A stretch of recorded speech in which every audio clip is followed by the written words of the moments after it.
The scale of this summer's refugee crisis took much of Europe completely by surprise. It has stretched from the refugee camps in the Middle East right through Europe, and now we're beginning to feel the effects here in Northern Ireland. Tonight on Spotlight, I meet Syrians trying to rebuild their lives here. That street had like 4 snipers on the same street, and if they see anything, they're just gonna shoot. Including one man who was trafficked here illegally to escape the war. Big bomb in my city and explosion. So much home is destroyed. And Declan Lawn has travelled to the refugee camps in the Middle East, from where the UK is due to accept 20,000 Syrian refugees over the next 5 years. They're just living in absolute poverty. As the debate rages about how many refugees should be allowed to come to Northern Ireland, we meet Syrian families both here and in the Middle East who have lived through the crisis.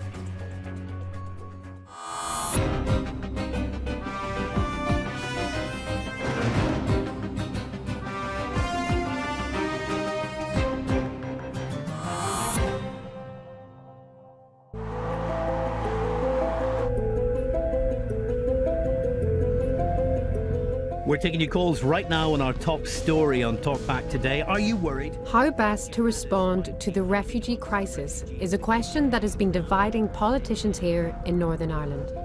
Jim Allister asks how many of them are really refugees. He joins us along with the MEP Martina Anderson. That doesn't mean that we shouldn't have a heart for refugees, but it does mean that we can't let our heart rule our head, and that we do have to be sensible in this matter.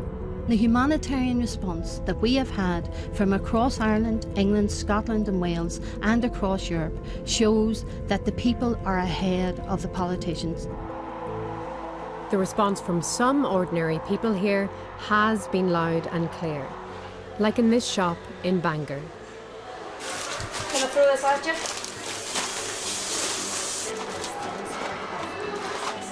These volunteers are organising donations for refugees who have already made it to Europe. You delivering? It's ladies. Ladies, okay, so toiletries. Yes. Coats and jackets. Men's coats and jackets. Thank you very much. They've been overwhelmed by the response.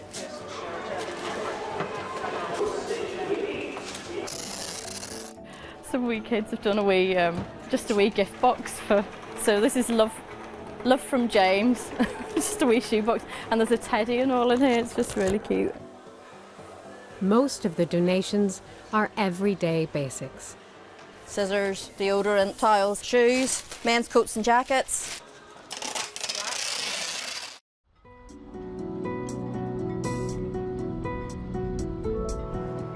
Two weeks after they launched their appeal, I called in to see how it was going. Oh, wow. You've been busy. So Just you've put been the lights on for you. Please. You've been here for 2 weeks. Yeah, just over 2 weeks. And there's hundreds of boxes. Well, actually, we've emptied this unit twice. Really? Already, and we have another little store units. This is just one of around 30 collection points all over Northern Ireland. For grandmothers Elaine and her friend Marcella, it's all a bit new. I'm actually an artist. Marcella's a drummer. So this isn't your usual this was not fare? no. Well, we didn't expect it to be so mammoth, and we were completely overwhelmed by the generosity of people. Was there a moment in all of this that you thought, I need to do something to help? Absolutely, and I think it was the moment that everybody had in Northern Ireland. Photographs of 3-year-old Aylin Curdy's body washed up on a Turkish beach galvanised people across the world and across Northern Ireland.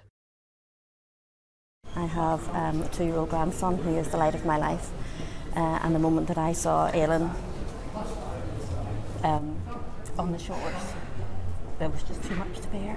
It really was so powerful, wasn't it? Well, I think that little child's changed the world, and that's his legacy. That's it.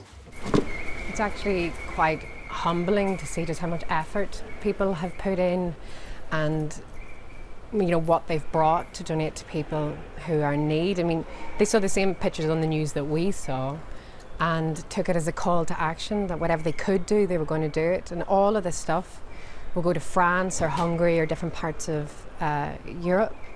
But in a way, what's happening in Europe is just the tip of the iceberg. Lebanon, the front line of a refugee crisis which dwarfs anything we've seen in Europe. I'm on my way to the far north of the country to a town called Halba near the border with Syria, and a place where the nearby war casts an ominous shadow. The Syrian border is just over in that direction, just a few kilometres. And it's obviously quite a tense security situation here because almost everywhere you look you can see Lebanese army. In some ways it reminds you of back home 20 years ago. You can't go too far without seeing an army patrol or being stopped at a checkpoint. There are now 1.2 million Syrian refugees in Lebanon, a country which had fewer than 6 million people to begin with. The Irish aid agency Concern is providing help to 150,000 people just in this district of North Lebanon, and it's working in 135 different refugee camps. We're on our way to one of them. Thank you, thank you. The conditions are very basic. The Lebanese government doesn't allow large, formal settlements. The refugees here simply set up camp where they can, and the aid agencies do their best to support them. This place is home to about 25 families. This is Osama. In Syria, he was a builder with a good life. Now he and his young family live here. What is it like living here? شو هو بالنسبة لك الحياة هون؟ أصعب من هيك حياتنا. It's so hard. It's the most difficult life. Osama's wife shows me where they live. Oh, it's dark in here. There's no power now. I can go in here. There's no power on. Okay. At 2 there will be power. Hello, salam alaikum. And these are your children? Yes. The third one is their cousin. Right, okay. Right. Sorry, are we scaring you? I'm sorry. Do you find it very difficult living here with your children? كتير صعب عليك إنك أنت عايشة هون مع أولادك. Yes. In the summer they are suffering from the high temperature. Yes. And in the winter they will be suffering from the floodings and the water. Yes. And the mud outside. Yes.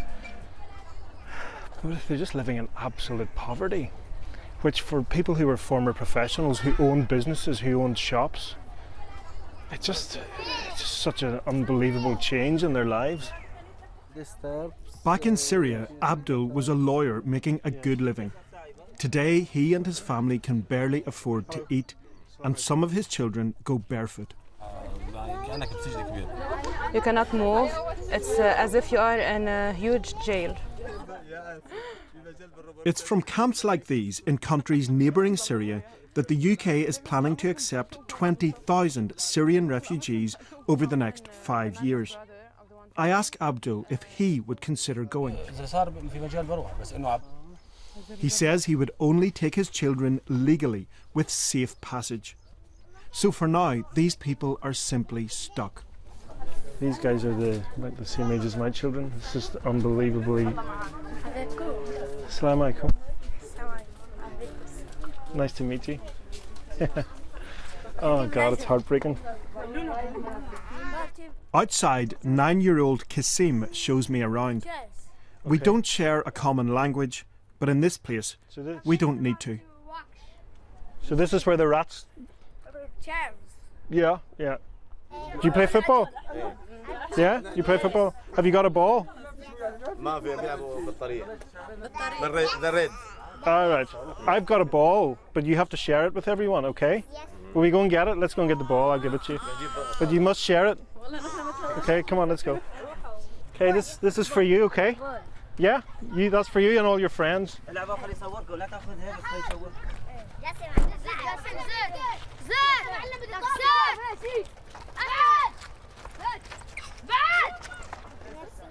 Oh, you're very welcome. You're welcome. There's not much room to play, but there's nowhere else to go. Peter Anderson from Concern Worldwide in Northern Ireland is used to humanitarian crises. But even for him, 1.2 million people joining a country of 6 million is staggering. That's equivalent of Northern Ireland taking in about 400,000, or the UK taking in 20 million. And yet they have here, the Lebanese people, despite the poor infrastructure, the level of poverty here, they've accommodated these people, they have taken them in. Should we be trying to arrange for more refugees from this part of the world to come to the UK and to Northern Ireland? Is that part of the answer? It is, yes. I mean, the UK government is a very generous funder of responding to the Syrian refugee crisis. And we do welcome the 20,000 they've said they're going to take, but that needs to be constantly reviewed, and the UK need to take in their fair share of the refugees. Back home, others are arguing that Britain simply can't accommodate refugees on a large scale.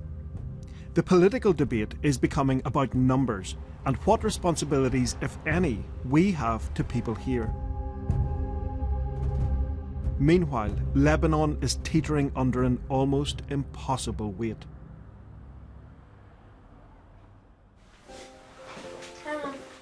Life is very different for this Syrian family.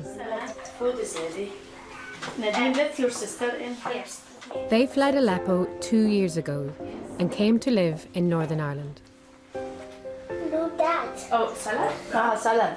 You want salad? Yes. The 4 children are settled and doing well at school. I got 92%, but well, they don't say A star, they just say an A. You're happy now? Good. Let's go over there. Let's go over there to play. Dad Mahfouz now works in a factory. He was a dentist in Syria, and they had a comfortable life until the war broke out.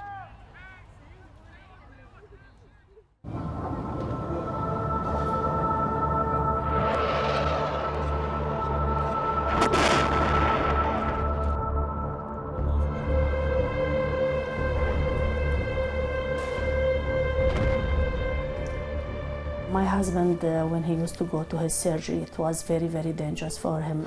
And I used to phone him every couple of minutes, please, where are you? Come back, it's bombing over outside.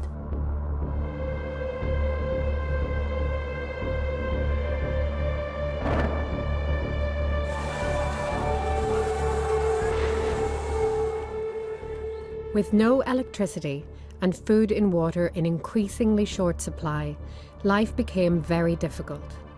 Mahfouz found not being able to provide for his family unbearable. Terrible. Consider yourself you don't have water for 25 days. How you eat, how you wash your dishes, you wash your body, you wash your children. I remember my wee daughter Nadine wants milk. I didn't find milk for her.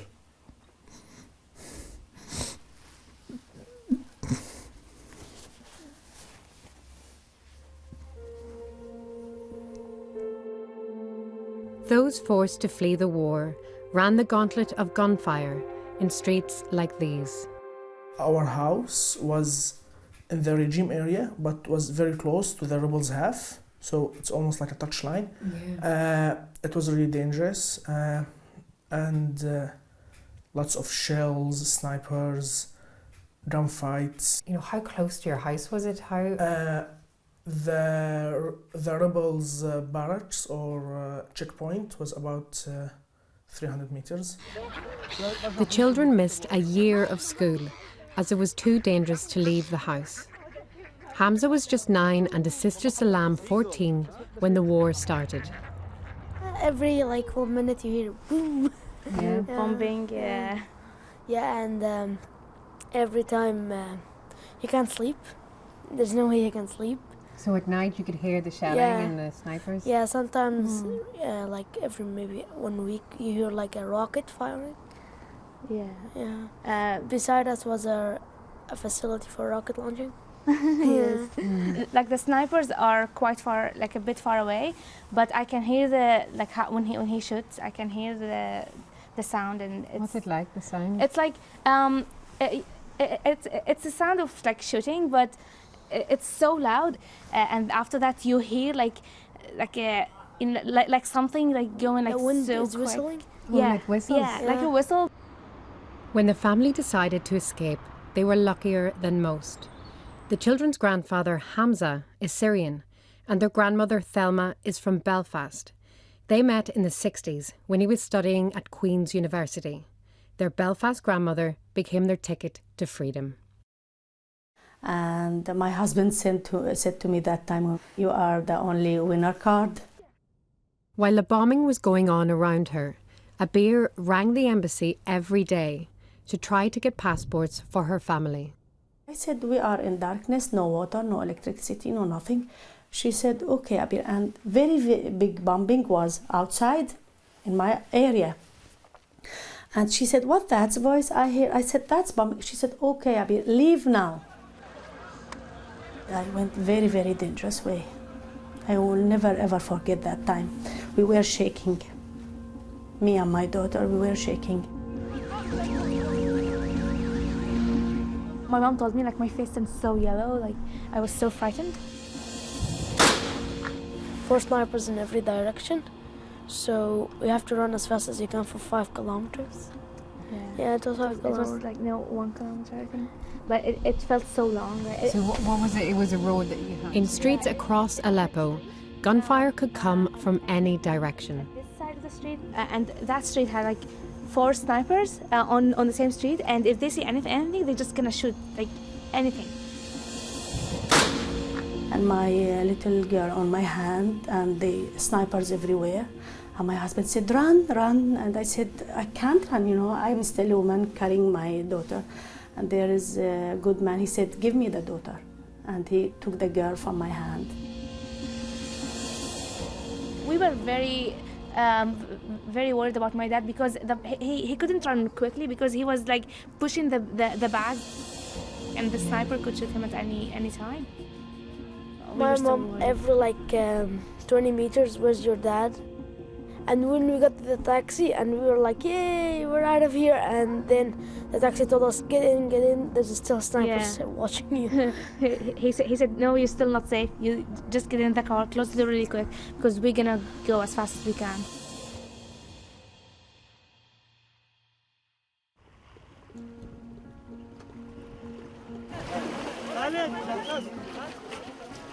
This summer, a tragic stream of people made the perilous and illegal journey to Europe. Few have been trafficked as far as Northern Ireland, but Rami is one of them.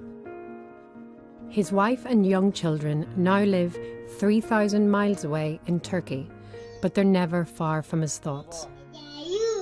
I love you. Together they lived through a lot of the conflict in Syria.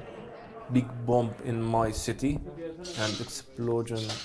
So much home is destroyed.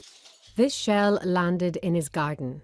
It didn't detonate. If this bomb explode, kill us all. The family left Syria for Turkey. Then Rami made the most difficult decision of all, to leave his family behind and be trafficked to Europe. He planned to send for them later. We must pay money for some person to take us from Turkey to Greek. He made the journey at night on a dinghy with 30 other refugees. The trafficker pointed them towards the lights on a Greek island. They put us in this boat and we move. And this boat, not a special person take who was driving it? Driving. Just anyone from us take driving. Oh, so the refugees they just were steering take, it themselves? Tell us this is island light. We see light from so you island, and we point the boat towards the light and go. Yes. Did you know where you were going, or did you have GPS? Or no, nothing. No GPS, nothing. Just see light and move to straight to this light. The traffickers made the equivalent of £20,000 from this one boat trip. Rami was then trafficked onwards to Dublin and finally travelled to Belfast. He has now been given refugee status here and has applied to have his family join him. He says he lives in hope. برافو برافو شاطر ابني شطور. Lebanon's northern border. Straight ahead, Syria, a once wealthy and developed country that is now so devastated that half its population has been displaced. So that's Syria just over there. So the refugees will come down into this valley, then climb this hill, and then they're in Lebanon. And often they'll make that journey carrying their children with just the clothes on their backs. I'm about to meet someone who did just that. Hello. Assalamu alaikum. This is Kalje. She lives here with her 6 children. Her husband was a dentist in Syria. One day, 3 years ago, he simply disappeared. She's living in that hope that she can find him, because they didn't see anybody or anyone didn't see him killed or anything like that. So she's living on that hope that she can find him. Even the kids are not convinced that their father is dead. Every day they said he's coming. Like millions of Syrians around the world, Kalje is now struggling to survive. She tells me that her 2 eldest children, boys aged 11 and 13, are out at work. The pittance they earn is what allows their brothers and sisters to eat. Her 2 younger boys were in school until recently, but she's just taken them out because she can no longer afford the annual tuition fee. So Kalje just told me that her 2 sons have to stop going to school next term because the tuition for the year is 100,000 Lebanese pounds each. But if you actually do that calculation in the exchange rate, 100,000 Lebanese pounds works out at about 66 US dollars, which is what, about 45, 50 pounds. And so for the sake of that sum of money, those 2 boys won't be going to school next year. It seems that what we're now looking at here in Lebanon is a lost generation of Syrian children who will never again sit in a classroom. Hello. But there are some lucky ones. By the side of yet another makeshift camp, this tent offers hope for a few. In the sweltering heat, teachers from the aid agency concerned are hard at work. Over here, these 4 to 5-year-olds, if they need to enter school, they need to pay. And that's impossible for many of them? Definitely, it's very impossible for them. So we try our best over here to let them at least get some basic literacy skills. What are you teaching them today then? Now they're supposed to have arts right now. Right. But they're very happy with you guys here. So yeah. We're a bit distracted. Yes. Hello. Not just a bit, a lot. Hello. Hello. Hello. Hello. Hello. The children in there are the lucky ones. There's about 2,000 children have been admitted to this programme run by Concern. But that's a drop in the ocean compared to the hundreds of thousands who have had their education disrupted. And the big question really for this part of the world, and maybe for our part of the world, is what is the future for them? Where are they going to be? What is to become of them? Are they going to spend the rest of their lives living in settlements like this? Or is there a chance of something different?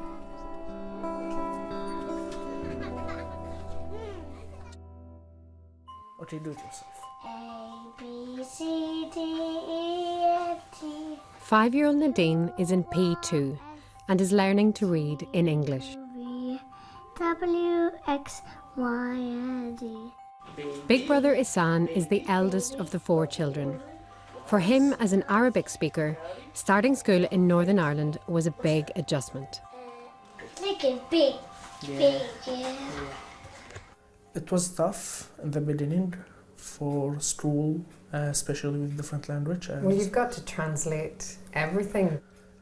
Yeah, you know. yeah. I had to translate lots of words and memorize them. I will find things that begin with my sound. Yeah, with my B sound. Okay.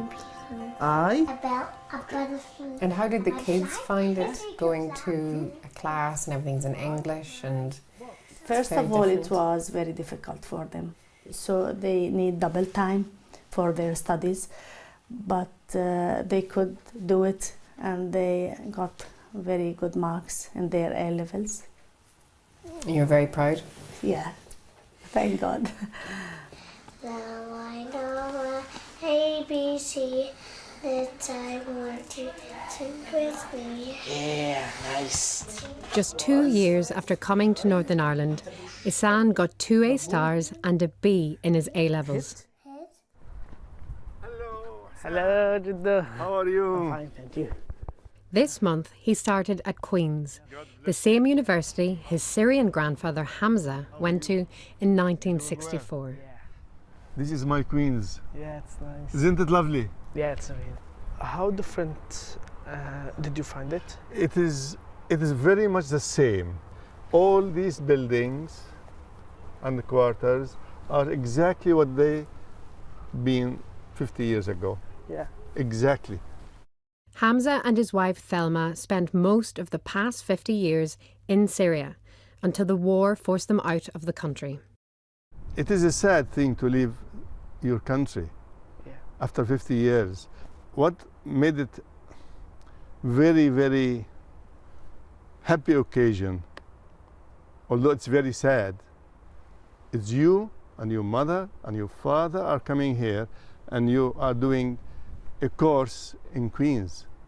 That made my journey a bit happier. I know you got to Queen's, but I don't know if you will get an Irish girl. Yeah. They are good girls. Yeah. The question of how Northern Ireland should respond to the refugee crisis has prompted a lot of debate. We have to feed them, we have to clothe them, we have to educate them, we have to put a roof over their heads. And if we don't have jobs for our own people, how are we going to find jobs for these refugees? I would like to ask Martina, does she think the MLAs should give their holiday homes over to the refugees? They're not our problem. Why don't they let swim in? We can help them and just let them be on their way. Like it or not, this issue isn't going to go away anytime soon. European governments are now debating the numbers, but behind every number is a human story. In Halba, the aid workers are now gearing up for winter. For Concern Director Elka Lidl, it promises to be a long and difficult few months. When we discuss the crisis, the refugee crisis in Europe, we need to see what is happening here in the Middle East. It cannot be that because there is now a crisis in Europe, the part of the funding would go to Europe. We need the funding here. But what people here need most is an end to the war that is raging just a few miles away. And we will not solve the crisis, not here and not in Europe. What is needed is a political solution to this crisis, and I think we need the solution very fast. My time in Halba is at an end. What's clear to me now is that there's another refugee crisis beyond the European one here in the countries that border Syria. And it's even bigger in scale. The tide of refugees lapping at the shores of Europe is a big story back home, but it isn't the only one.